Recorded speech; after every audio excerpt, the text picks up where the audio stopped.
Hi everyone, it's me, Emily Lark. I hope you're having a wonderful day today. Today I have a special stretch to show you to help release tension in the lower back. Now this stretch I'm going to show several modifications, many different ways to do it so we can make sure we find the best way for your body.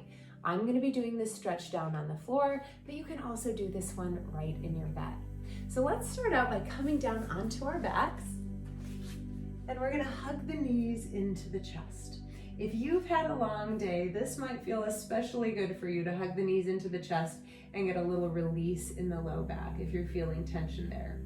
Now I'm going to show you 3 variations of a spinal twist to help target and release the muscles in the lower back. Let's start with level 1. Level 1, we begin by planting both feet down, hip width apart. The arms come wide to a T, and as I exhale, I'm simply going to drop my knees to the right, letting my right hip lift off of the mat, and then I'm turning my chin over my left shoulder, taking deep breaths into my belly and into the side of the body. If this feels like enough of a stretch for you, feel free to hold here. Let me show you level 2 if you'd like a bit more intensity. Level 2, we're going to bring the knees into the chest, take a deep breath in, and exhale, release them over to the side. You might notice that this is a bit more intense. In fact, the closer we bring the knees in toward the chest, the more intense this stretch is. I like to think of that like dialing the volume up on the stretch.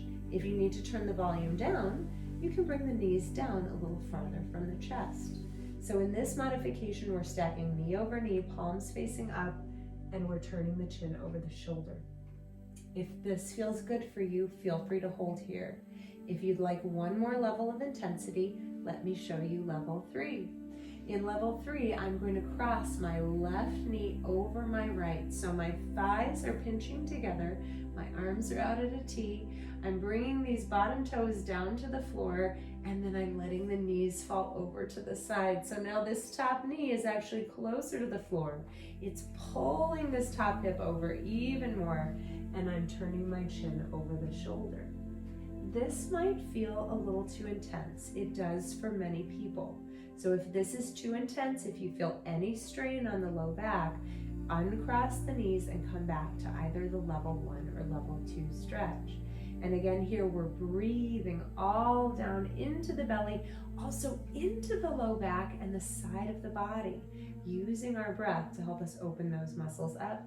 And remembering to turn the chin over the shoulder so we get this stretch all the way up through the neck. Deep breaths here, holding here. Whichever stretch you're doing, you're going to hold it for about 30 seconds. And then we're going to do those on the other side. So I'm going to start by uncrossing my knees, coming back up to that neutral spine position. Hold here for a couple of breaths to let your body and your back unwind first before we go and twist it all the way in the opposite direction. And then again, we can start. Pick the level that works for you. Level 1, the feet stay on the mat.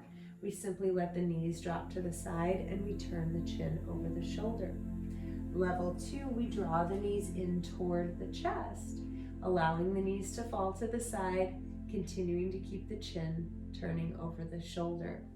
Level 3, we cross the top knee over the bottom knee, pinching thigh over thigh, and we let the knees fall to the side. Oh, this is very intense. And then we breathe. Most importantly is the breath in through the nose, out through the nose, breathing all down the side of the body, into the back body, into the belly. Noticing that we're also opening up the front of the chest, trying to relax the shoulder down on the mat. Those are our 3 versions of a spinal twist. So there really is something that can fit everybody. On days when my back is feeling a little more tight, I'll do the level 1 twist.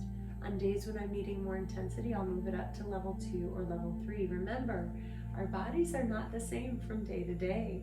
We have a lot of things going on in our life that our body responds to. So don't expect to be able to move in the same way every day, and that's just fine. We're just looking for that balance. Let's bring the knees back up to center, plant the feet on the floor, palms down by the side, nose facing up. Take a few breaths here in this neutral spine alignment. relaxing the hips, relaxing the back. And then, as I always say, in order to come up, very carefully, we never sit straight up. That can tweak the back. It can also damage the abdominals, especially if you have diastasis recti. Instead, we roll over to one side, plant the hand into the mat, and we come all the way up. I hope those stretches felt great for you today to release your low back. I like to do these right before bed, either on the floor or in my bed. So relaxing. Thank you so much for being here with me today. I have more stretches coming your way. Be sure to check your email because I'll be sending more stretches over to you.